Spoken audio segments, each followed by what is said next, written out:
काय करतेस? मला एक कविता ऐकव ना तुझी आता प्लीज.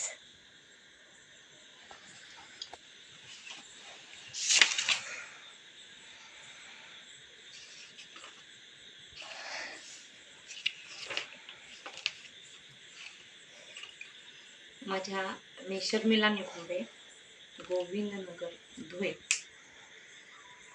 माझ्या या स्वरचित कवितेचं नाव आहे विरह रजनी.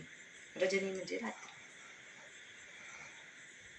ह्या कवितेमध्ये मी एक जी नवविवाहिता आहे, तिला अकाली वैधव्य प्राप्त झालंय, तिच्या आयुष्यावर थोडंफार भाष्य करण्याचा किंवा मत मांडण्याचा प्रयत्न केलेला आहे.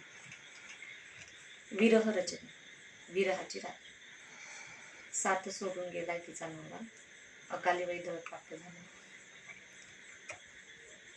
सुखी संसाराची दावून स्वप्ने सुखी संसाराची दावून स्वप्ने लळा प्रेमाचा लावून दिला, विझवणी आयुष्याची वाट अंधारात तिला तो सोडून गेला.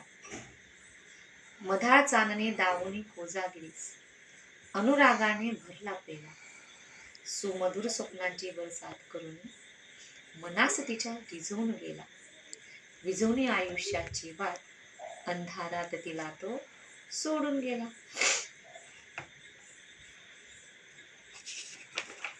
मेहंदी रंगवल्या हातावरून सटवाईचा कसा फिरला फेरा.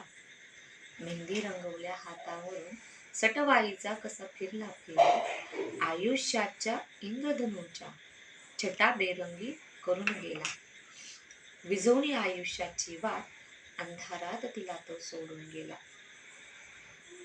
नवतीची नारती यौवन तिचे शृंगारून सोळा, नवतीची नारती यौवन तिचे शृंगारून सोळा, नियतीच्या वाटेवर तो मुखी तुळशीपत्र घेऊन गेला, विझवून आयुष्याची वाट अंधारात तिला तो सोडून गेला. सुन्या उदास ललाटी तिने ठासून लावला टिया, सुन्या उदास ललाटी तिने ठासून लावला टिया, अहेवपणाचा साज तिचा नजरांचे भाव सांगून गेला, अहेवपणाचा साज तिचा नजरांचे भाव सांगून गेला. धन्यवाद.